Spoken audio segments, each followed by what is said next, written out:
Assalomu alaykum. Bugun bir mavzu ustida to'xtalib o'tamiz. Manqurt degani nima degani? Mana shu manqurtni ko'p odamlar yaxshi tushunmas ekan. Buni ularning yozayotgan, bildirayotgan fikrlaridan anglash mumkin. Manqurt odamlar ilmli odamlarga qaraganda juda katta farq qiladi. Manqurt degani bu juda yomon narsa. O'z ona tilini unutgan, o'z milliy qadriyatini anglamagan, o'z qadriyatlarini bilmagan odamni manqurt deydilar. Manqurtni na vatani, na millati, na bir e'tiqodi bo'ladi. Qachon O'zbekistonning yutuqlarini gapirsak yoki muhtaram prezidentimizning qilgan va qilayotgan jonbozligini gapirsak, shu vaqtning o'zida biz mana shu manqurtlarning hujumiga duch kelamiz. Hayotni yaxshi tomonga o'zgartirishni istasangiz, biror yangilik yaratmoqchi bo'lsangiz, siz albatta tarixni o'rganing. Shifokor huzuriga bemor borsa, shifokor dastlab bemorning kasalini, tarixini o'rganishdan boshlaydi. Va albatta bu kasallikning tarixini yozma ravishda qayd etib qo'yadi. Ana shunday qilib kasalga to'g'ri tashxis qo'yadi. Odam singari insoniyat jamiyati ham kasallanadi.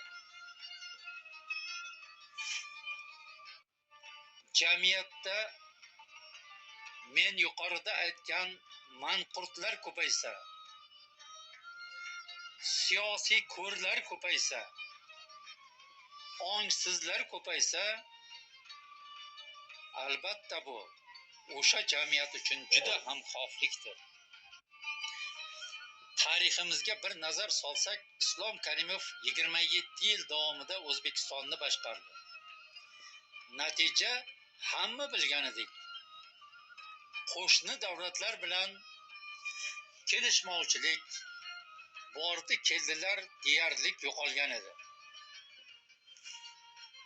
O'zbekistonning sevimli hofizlari Sherali Jo'rayev, Dadaxon Hasanov, Yulduz Usmonovalarga o'xshagan ko'zga ko'ringan, el, xalq sevgan san'atkorlar hammasi taqiqda edi. Davlat ichida ichki ishlar xodimlari, milliy xavfsizlik xodimlari, prokuratura va sudlarning ahvolini aytmasak ham hammani esida bor. Ularni ahvoli qay tarzda edi? Eslay olasizmi? 2016-yil 14-dekabrdan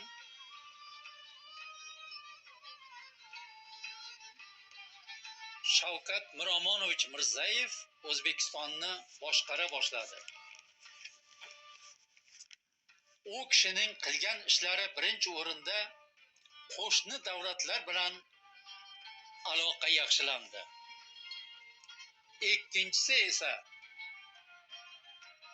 taqiqda bo'lgan jamiki san'atkorlar, men yuqorida aytgan san'atkorlar, Sherali Jo'rayev, Dadaxon Hasanov, Yulduz Usmonovalarni taqiqdan chiqardilar. Sud, prokuratura, milliy xavfsizlik, ichki ishlar faoliyatida tubdan burilish o'rnatildi.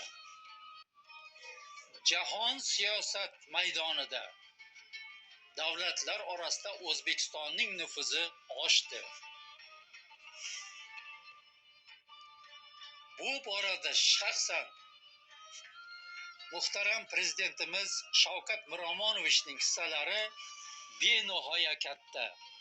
Bularni agar biz gapirsak, bir necha kun timmasidan gapirishimizga to'g'ri keladi. Ammo bu ishlar osonlik bilan bo'lgan emas. 3-4 aprel kunlari 2025-yilda eslaringizda bo'lsa, Markaziy Osiyo Yevropa ittifoqlarining sammiti bo'lib o'tdi. Bu sammitning ahamiyatini men gapirmasam ham o'zlaringiz yaxshi bilasizlar. Endi qaysi birlarini gapirishimiz mumkin? Agar biz birgina mana Samarqandda o'tkazilgan UNESCOning 43-konferensiyasini agar biz misol tariqasida keltiradigan bo'lsak, bu olamshumul narsa tarixda qoladi. Sababi 40 yil davomida bu konferensiya faqat Fransiyaning poytaxti Parijda o'tkazilar edi. Mana birinchi bo'lib shu 2025-yili O'zbekistonda o'tdi. Bu ham O'zbekistonning juda katta yutug'idir. Men bu video orqali nima demoqchi bo'lyapman? Aniq va ravon aytaman. Keyin o'zi bu odam nima demoqchi edi? Birdan gapirsa bo'lmasmidi maqsadini degan fikr bildiruvchilar bilib olishsin. Joylardagi muammolar bu mahalliy rahbarlarning kamchiligi. Bu prezidentning ishi emas. Buni tushunish kerak. Sudyalarni adolatsiz chiqaradigan qarorlari ham o'sha sudyalarning xatosi. Prezident har bir sudya yoki har bir hokim uchun javob bera olmaydi. Prezidentning o'zini ishi bor. Buni tushunish kerak. Shavkat Miromonovich o'sha 2016-yildan shu prezidentlik vazifasiga o'tganlaridan beri to shu kunga qadar korrupsiyaga nisbatan, poraxo'rlikka nisbatan shafqatsiz kurashib kelmoqda. Buni hamma guvohi bo'lib turibdi. Endi YouTube'larda, saytlarda o'qib qolamiz. Shavkat Miromonovich to'g'risida juda ham yomon fikr bildiradiganlarning soni anchagina. Bular o'sha odamlarga tegishli odamlardir.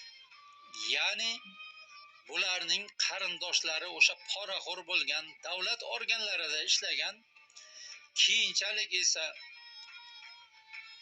bularning kirdikori fosh bo'lib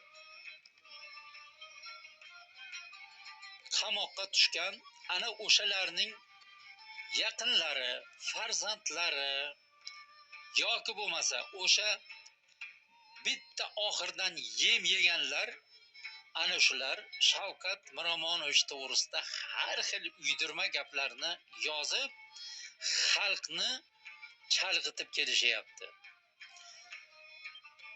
Ammo lekin bugungi kunda bizning o'zbek xalqimiz